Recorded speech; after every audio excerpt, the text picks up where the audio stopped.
Before further illustration, let's have a brief visualized overview of Japan's 1989 bubble crisis.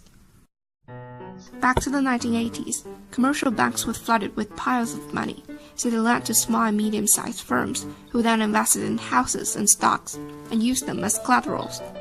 Prices kept increasing, so they were both making a lot of money. However, with bubbles burst, firms started to find themselves in deep trouble. Assets on the balance sheet kept falling in value, equity was squeezed, and leverage increased even further. Now, firms found it urgent to deleverage. This is a painful process because cutting investing would decrease firm revenue, reducing wages would limit household consumption, so total output decreased. These together with sale of assets resulted in deflation, which drove down investment even further.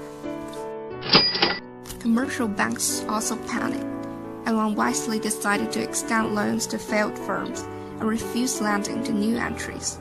Creative destructive process was destroyed. Now let's look at Japan's pre-crisis economic conditions. The most observable feature is the asset bubble in real estate and stock markets. If you own the Imperial Palace in Tokyo, you could have exchanged it for the whole state of California. The introduction of secondary government bonds market, corporate bonds market, and equity markets from the late 1970s also exacerbated the bubbles. Large firms became less dependent on banks for funding, and banks therefore turned to small and medium-sized firms who then invested in risky projects.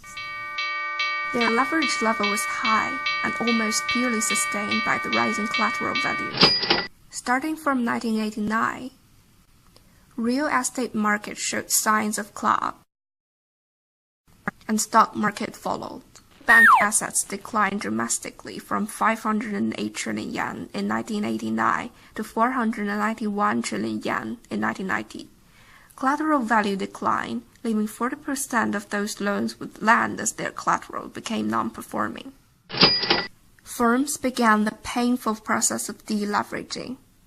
Commercial banks unwisely extended loans to insolvent firms with attempts to limit their loss and therefore delayed loss recognition for years. After the bubble burst, Japan's economy experienced a prolonged and protracted recession which lasted for decades. The recession was featured by prolonged balance sheet adjustment and economic stagnation. Following the sharp drop in asset prices, firms' access to capital funds was largely reduced. This is partly due to commercial banks' zombie lending, which misallocated resources to problematic firms and kept innovative new entries out of market. Because of the drop in returns to capital, investments made by small and medium-sized enterprises were severely affected. Gross private fixed investment contracted on average by over 2% annually in the first half of the 1990s. Sharp drop in nominal wages was caused. This translated to suppression in consumption by households. These various factors combined contributed to Japan entering a phase of deflation from the late 1990s onwards. Deflationary pressures became most evident in goods and asset prices. Moreover, the uncertain economic growth outlook led to a postponement of investment and consumption plans, and the resultant deflation further depressed investment and consumption. A vicious cycle was formed. Now, with all facts about the 1989 Japan bubble in your mind, let's make comparisons with the 2008 US crisis by discussing the similarities and differences between them. The largest similarity is the real estate bubbles in both countries. The markets both soared to an unsustainable rate before the burst of bubbles, although the magnitude was much larger in Japan. Another common feature of pre-crisis economic condition is the loose monetary policy adopted by central banks due to the Indaka recession in Japan and burst of dot-com bubble in the US. The third similarity is the balance sheet adjustment process. Urgent need for deleveraging significantly raised saving rates from Japanese corporations and US households. Differences between these two crises are also evident.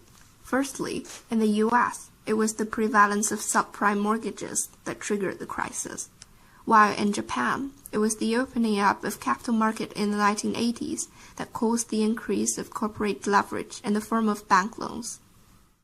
Secondly, in the U.S., it was many households that were affected by the deleveraging process, while in Japan, investment and consumption were both largely suppressed.